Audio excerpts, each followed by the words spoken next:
I look like a lot of people. No, I do. Bing Bong! Riley's imaginary friend. So Bing Bong's an imaginary friend. Talk to me a little bit about imaginary friends and the, sort of what they mean for children. I never had one.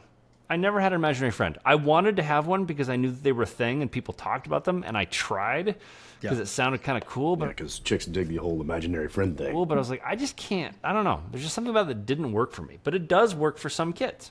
Yeah, I wanted to have an imaginary little brother. Ooh. Ooh. Oh. Oof. I've been saving that one. That one's been in the chamber for a long time. That one came out of nowhere. Yeah. Look, imaginary friends are a common and beneficial part of childhood development. In normal kids, What's normal, really? or those kids who don't have a diagnosed psychiatric or psychological condition, probably about up to 60% of kids have an imaginary friend or imaginary companion at some point in their life. Just on the face of it, you can see they're probably pretty beneficial. They help children practice social skills and regulate their emotions, develop creativity, so they can contribute to a child's overall well-being. The advice to parents is don't discourage your kids from having imaginary friends. They're fine. They're a healthy part of normal development. We might not know this, but is it more common for kids to have imaginary friends because they're creative or are coping?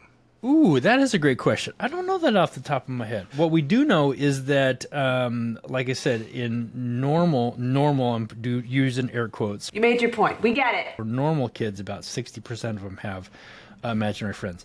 For kids who've experienced trauma and have dissociative conditions, such as PTSD or dissociative disorder, upwards of 80 to 85% of them have imaginary friends or imaginary companions. Oh, so there's something to it on both sides.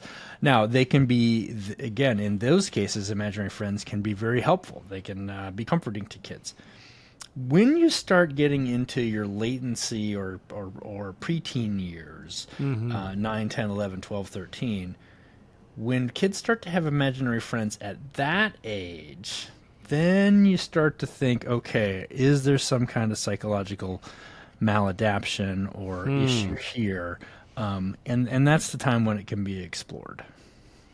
Interesting. Okay, I have so many questions to follow up on that.